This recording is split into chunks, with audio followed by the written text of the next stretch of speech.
जिसने रात को भी दिन बना दिया, ऐसे श्री प्रियव्रत जी महाराज। इन्हीं ने इस पृथ्वी के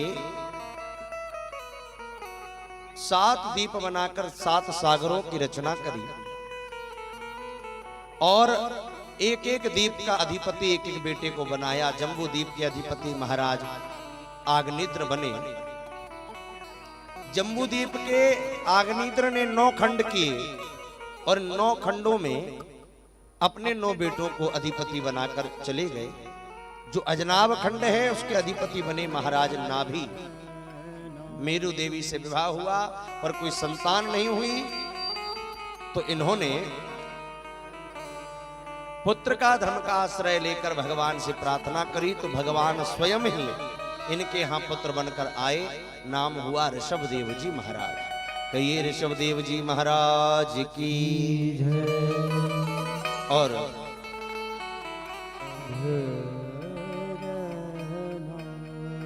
यही ऋषभदेव जिन्होंने अहिंसा परमो धर्मः ये वाक्य दिया और तीर्थंकर बने।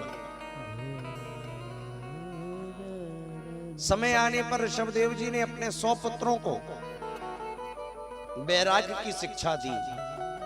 90 पुत्र नैष्ठिक ब्रह्मचारी हो गए, 9 पुत्र योगेश्वर बन गए, 1 पुत्र बचा भरत।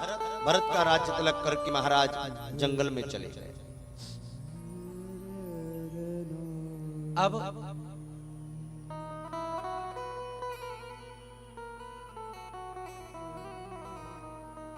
भरत जी का राज्य हुआ। ये वही भरत हैं जिनके कारण इस देश का नाम भारत हो गया। इन भरत ने राज्य किया, समय पर अपने पुत्र को राज्य देकर ये भी जंगल में चले गए। पहले ये प्रथा थी कि राजा 50 वर्ष तक राज्य करता था और 50 वर्ष के बाद अपने पुत्र को राज्य देकर स्वयं जंगल में चला जाता था। ये प्रणाली थी। भरत जी भी जंगल में गए और कहां गए? बोले गंडकी नदी के तट पुलहा आश्रम शालिग्राम क्षेत्र मुक्तिनाथ नेपाल। वहां पर तप किया। जिस गंडकी का एक एक पत्थर भगवान शालिग्राम होते हैं, वहां तप किया।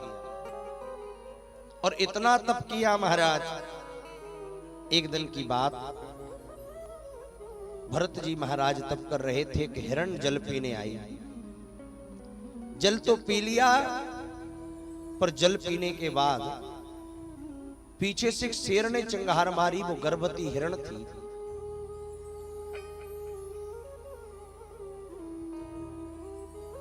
उस जल में कूद गई, गंडकी के जल में कूद गई।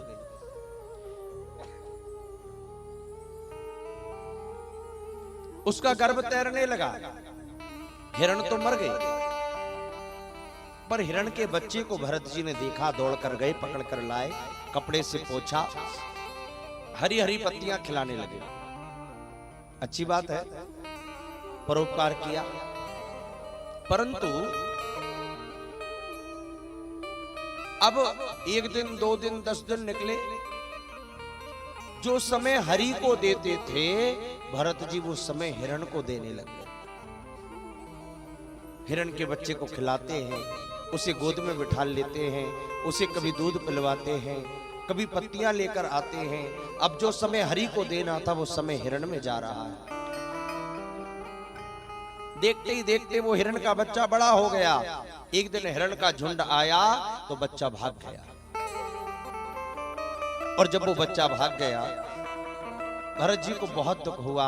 चिल्लाने लगे, हाय हिरण के बच्चे, हाय हिरण के बच्चे, हाय हिरण के बच्चे। और हिरण की याद में देह छूट गया। और अंत समय में हिरण का ध्यान किया तो अगला जन्म हिरण का ही हो गया। अब देखो, एक मृगा के संग से भरत धरी मृग देह, और तुलसी उनकी क्या गति जो घर घर करत सने। उनकी क्या गति होगी जो घर घर में स्नेह करे बैठे।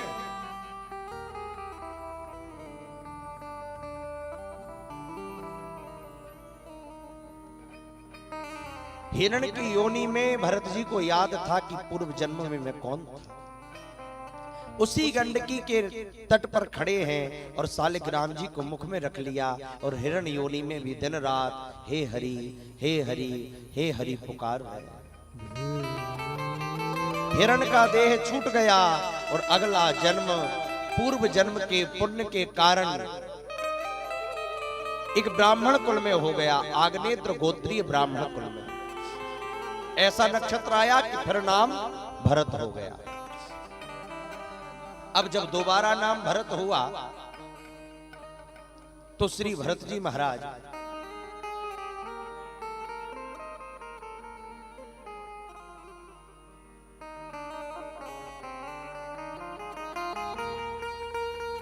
श्री भरत जी महाराज ने अब की बार समझ गए कि 2 जन्म खराब हो गए हैं, अब तीसरा जन्म खराब नहीं करना। क्या करूं? भरत जी महाराज दिन रात भजन करते हैं। पिता कहते हैं बेटा एक मंत्र याद कर ले, मंत्र याद करके नहीं सुनाते। माता पिता की मृत्यु हो गई, भाइयों ने घर से निकाल दिया, खेत में बिठाया तो खेती को चौपट कर दिया, वहां से भगा दिया। जंगल में जा रहे थे, डाकुओं ने पकड़ लिया और डाकू जब बलिदान देने लगे तो भद्रकाली ने प्रकट होकर और उन डाकुओं को ही बलि चढ़ा दी।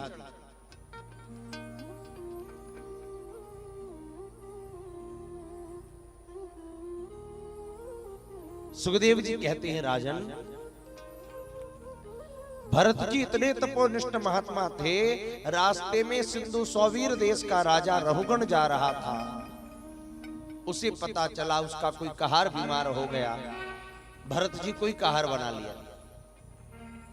पर भरत जी ने जब पालकी को गिराया और राजा रहुगण ने क्रोध किया तो भरत जी ने ऐसा उपदेश दिया कि राजा रहुगण के सारे नेत्र खुल गए और चरणों में गिर करके दास बन गया।